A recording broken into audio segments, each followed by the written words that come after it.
We got some stripes at the station for you, pretty boy. Dega, here. Look this way. Mr. Dega. I know many of you at this very moment are thinking about escape. Feel free to try whenever you like.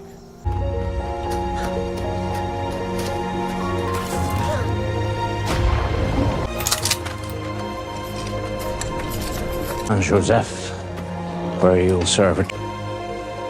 It's no rehabilitation.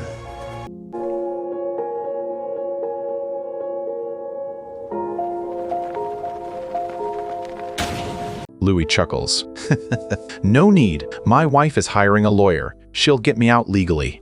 Imagine a world where one man's greed is another man's cage. This is the story of Henri Papillon, a legendary thief with a heart far bigger than his reputation. Our story begins with Papillon working for a boss who is nothing short of a monster. This man didn't just demand loyalty, he demanded your soul. If you messed up even a little, you didn't just get fired, you got killed. One afternoon, Papillon stands by, frozen, as he watches his boss brutally beat one of his own friends within an inch of his life. Papillon had just pulled off a massive heist, stealing diamonds from a wealthy man's gala.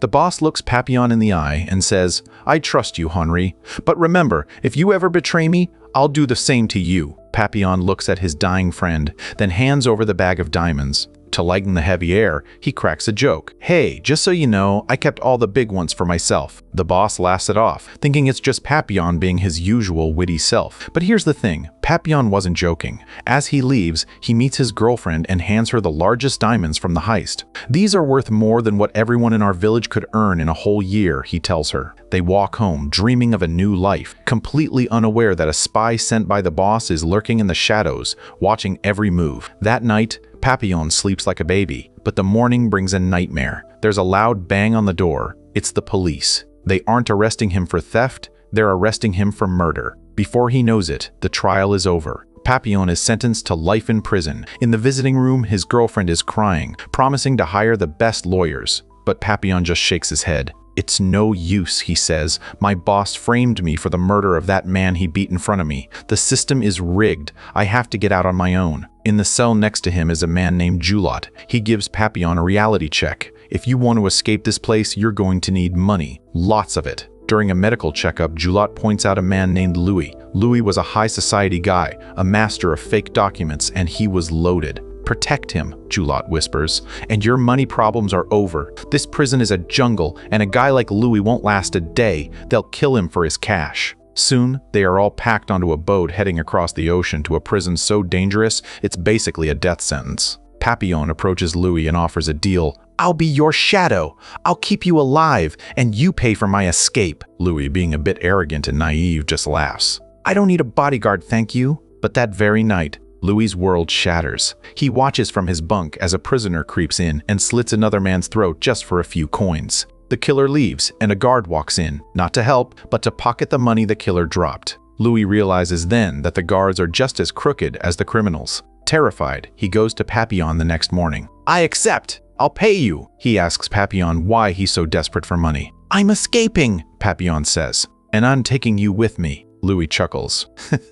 "No need. My wife is hiring a lawyer. She'll get me out legally." Papillon looks at him with pity. "You're so innocent, Louis. Your wife has all your money right now. Why would she want you back to take control of it?" Louis refuses to believe it. "My wife isn't like that. My wife isn't like that." That night, the man who killed the other prisoner comes for Louis, but Papillon is ready. Before the killer can even reach the bed, Papillon grabs him and unleashes a fury of blows, beating the man's face into a pulp. When the guards arrive and see Papillon's bloody hands, they drag him away. As punishment, Papillon is hung upside down in chains for days with no food. He doesn't complain. He doesn't beg. His only thought is Louis okay? When he's finally let down, he sees Louis is safe. Because of that beating, the other prisoners are now terrified of Papillon. Louis is untouchable. The boat finally arrives at the prison. The warden gives a chilling speech. "Escape once, you get 2 years in solitary. Kill a guard, you get 5. The jungle will trap you and the sharks will eat you. Do not even try." Life becomes a cycle of hard labor. One day, Louis accidentally drops his hidden stash of money while working. Papillon risks everything to find it and hand it back.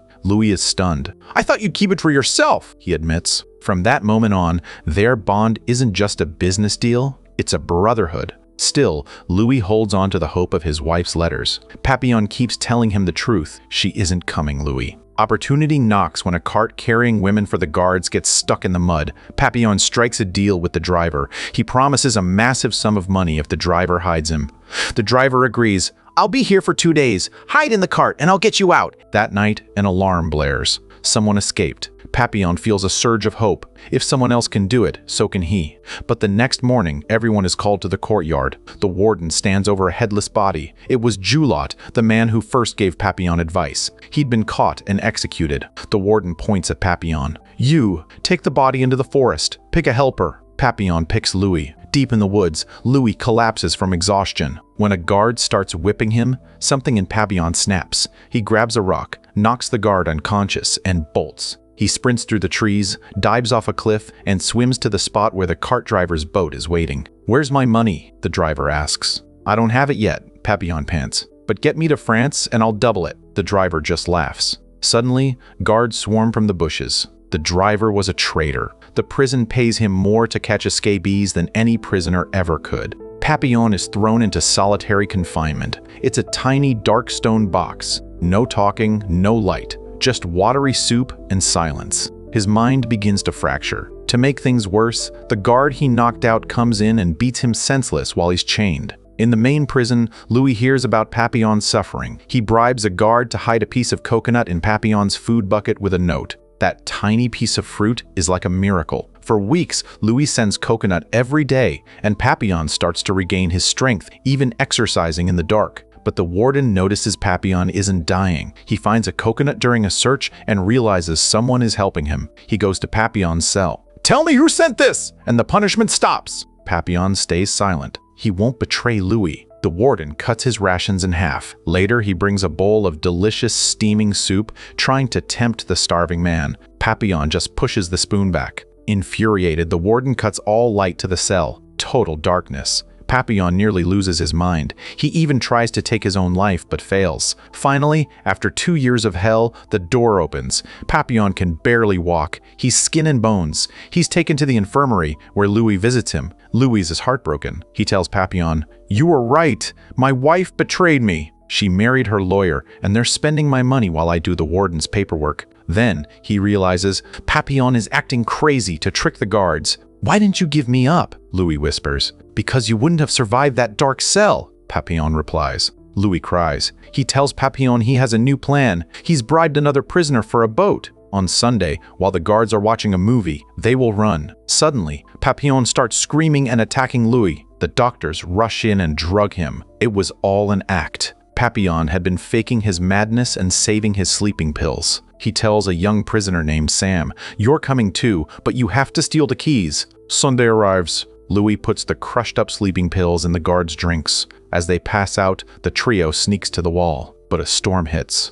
The lights flicker on just as Louis is jumping. He falls badly and breaks his leg. The boatman tells Papillon, "Leave him, he'll slow us down." But Papillon would never. He hoists Louis onto his back and carries him to the water. A guard stops them, but it's a guard Louis paid off. They get into the boat and row into the crashing waves. In the middle of the ocean, the boatman tries to kill Papillon to make the boat lighter. Just as he's about to finish Papillon, Louis, who had never hurt a fly, stabs the man to death to save his friend. They are safe, but only for a moment. A massive storm destroys the boat, and they wash up on a distant island. A nun finds them and tells them, "God forgives all." But Papillon sees the look in her eyes. "We have to go," he warns, "but it's too late." The nun had already called the police. Sam is killed in the struggle, and Papillon and Louis are captured. 5 more years of solitary follow. When Papillon finally emerges, he is an old man with white hair. The warden is stunned. "You are strong, Papillon." But this time, there is no escape. He is sent to Devil's Island, a rock in the middle of the sea surrounded by shark-infested waters and massive cliffs. There are no guards because there is nowhere to go. To his amazement, he finds Louis there. Louis has found a sort of peace, gardening, and living quietly. He tells Papillon, "I'm done. I don't want to run anymore. There's nothing left for me out there." But Papillon's spirit is unbreakable. He watches a coconut float on the tide and realizes the waves move in a pattern. He builds 2 rafts out of dried coconuts. He begs Louis to come. "I don't have the energy, Henri," Louis says softly. "Let me stay here in peace." Papillon hugs his friend one last time. He stands on the edge of a towering cliff and jumps into the abyss. Louis watches, certain his friend has died. But then a head bobs up. A raft appears. "I'm free!" Papillon screams, his voice echoing over the waves. Louis smiles through his tears, cheering for the man who refused to be broken. Years later, an elderly Papillon sits in a room with a publisher. He tells his story. The book becomes a sensation. Eventually, the courts look at the evidence and clear his name. He returns to France, not as a thief or a murderer, but as a man who won his life back through sheer, unyielding hope.